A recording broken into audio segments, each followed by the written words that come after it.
I just want to thank everybody for watching all these videos. It's pretty awesome that I can even, do these videos and have people that want to watch them.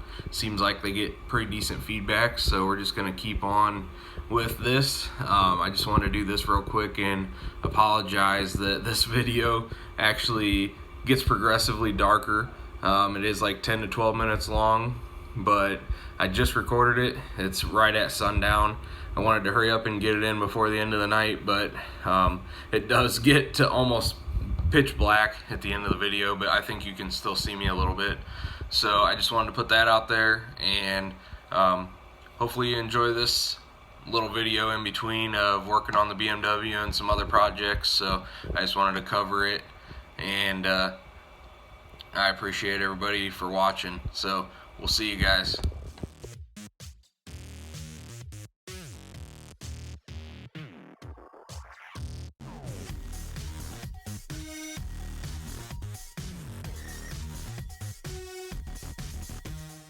Alright, today we're doing things a little bit different.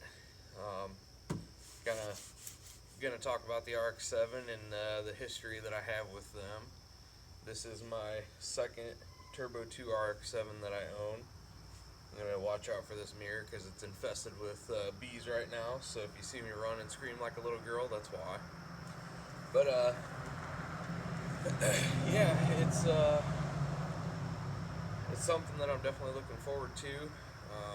Get it into the shop as soon as I can. I'm gonna get some stuff that it needs brake wise. Planning on just rebuilding the calipers. Got it so far. Everything that I've done to it, I've gone through the entire fuel system. I've replaced the fuel tank, cleaned out the fuel lines, replaced the fuel filter, replaced the fuel pump hanger, injectors. Made sure, actually had to pull the airbox apart. There was a nasty looking rodent house of some kind inside of it, so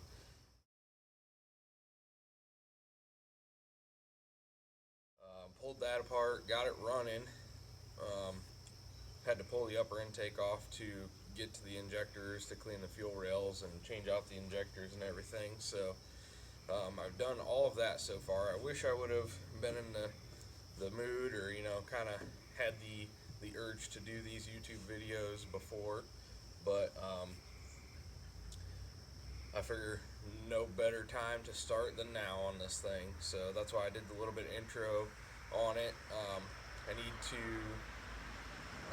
get some tools, mainly being an air compressor, so that way I can do the body work, because the body on this thing is actually really solid. There's not much rust whatsoever. Just needs sanded down, repainted, little dings and dents here and there. If there is little spots of rust bubbles that I've noticed that it's getting, address those. Do like a rust converter, POR 15, and then get it ready for paint again. I'm sure a lot of you are wondering why the red spoiler on the blue car. The spoiler is actually a really rare spoiler, including this one. I've only ever seen 5, and I've owned 2. So the spoiler that's on this is the exact same one from that I had on my original RX-7. I'm not going to go into details on why I don't have that, but Google is a powerful thing. You can Google me, and I'm sure that you can find out why I don't have it anymore. That's all I'm going to give you. It's a teaser. I'm not proud of it, but I'm not ashamed to say that I learned from that experience. So if you're that intrigued about it, you could probably find out why I don't have that car anymore. So, but this thing means a ton to me. The car has a backstory of its own, and it's cool. I want to kind of help it live on. The individual that I bought it from, this was his father's car.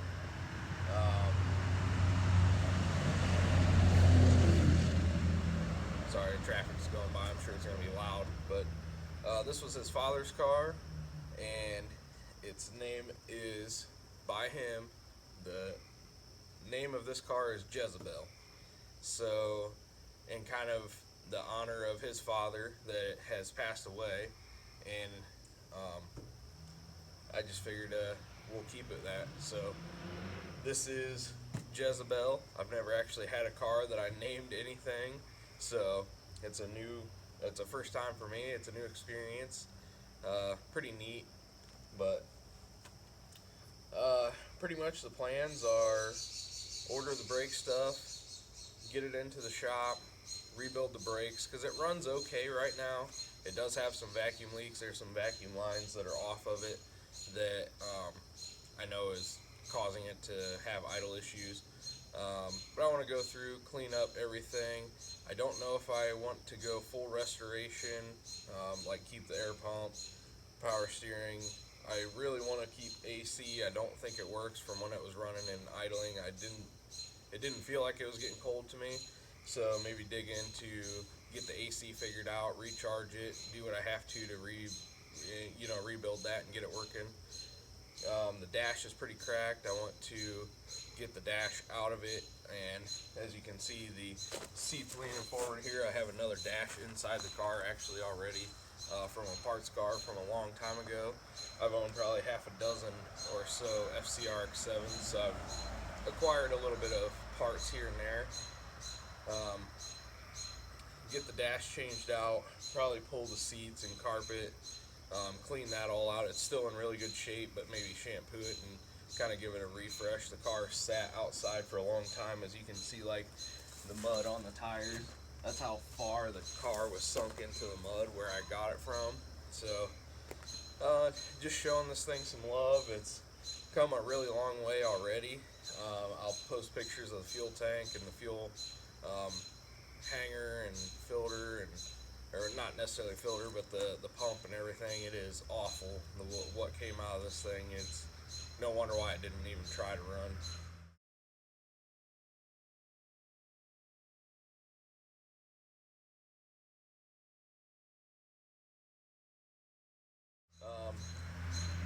But now it fires up, runs, it will drive around. It does drive around just fine, but it doesn't stop. I found that out when I took it on the test drive just around the block here. The emergency brake is working, so that leads me to believe that the rear calipers aren't froze up, so that's a good plus.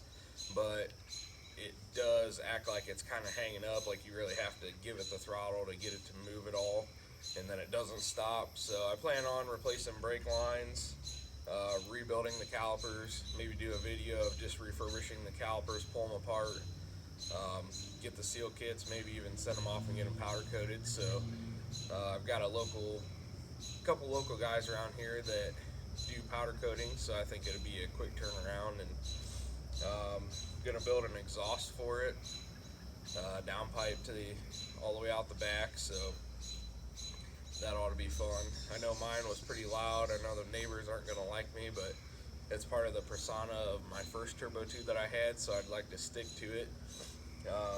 Going old school with fuel cut defender, the exhaust, maybe fab up an intake off the mass air. It's actually a vane air meter. It works a little bit differently than an actual mass airflow meter, but same principle that it works on. So maybe make an intake for that and just kind of not go overboard. Mine was a mid 13-second car, with those exact mods on it, so it ought to be fun. Try and keep it reliable, keep it comfortable, be able to take it on trips. I'd like to go to, like cars and coffee meets with it. Not anything that I'm afraid to drive because it's so nice, but make it nice, enough to, for other people to appreciate it as well. So figured I'd kind of go over that, maybe refurbish the wheels, clean them up. I don't know necessarily if I get them powder coated. May try and paint them, a nice metallic silver or like an aluminum look silver. Then get some new tires on it. I'll inspect the suspension, probably keep it stock for now, replace the struts if it really needs it, but we'll see how it feels, as it rides along down the road once I get it actually to be able to stop and take it out on a further journey. Just go over little things, maintenance, probably change the fluids in the transmission, the rear end. It's going to need an oil change. Trying to think.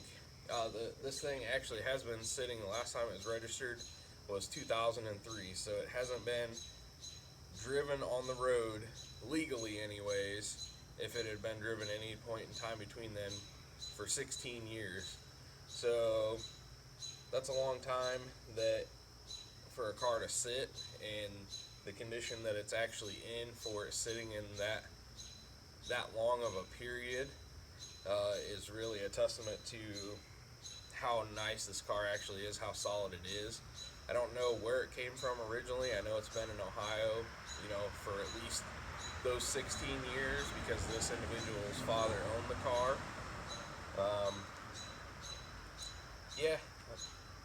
I'm trying to think. The sunroof, as you can see, I had it taped. It does leak, so in the meantime, I just taped it up to keep it from leaking and destroying the interior. I do have a guy out of Michigan that I can order parts from that I will probably get a sunroof assembly for.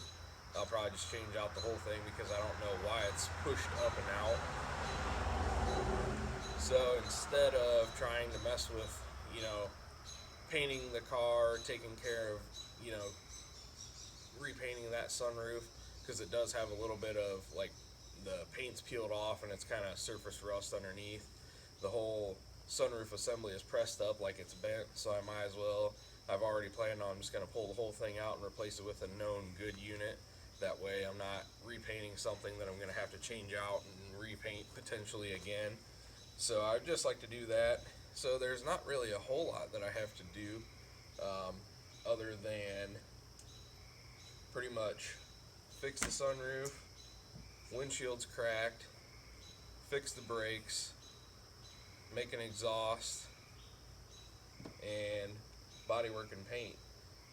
A little bit of drivability stuff, the vacuum leaks, go through the engine, clean it, just clean everything up, not literally go through the engine, but go through everything surrounding the engine, vacuum lines, anything that's going to cause it to idle, rough or drive rough, and then find out the AC stuff. I think it ought to turn around here pretty quick. So as soon as I get the brake caliper rebuilds in, I haven't decided. I'm probably going to end up getting them through Atkins Rotary.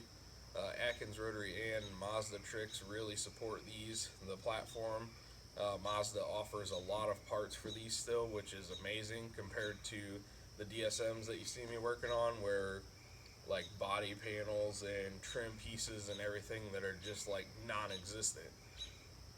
Where in something that's 10 10 years older plus, 10-15 years older, all these trim moldings and everything around the windows, they're all still available, where all the way up to a 99. This car was built in 86.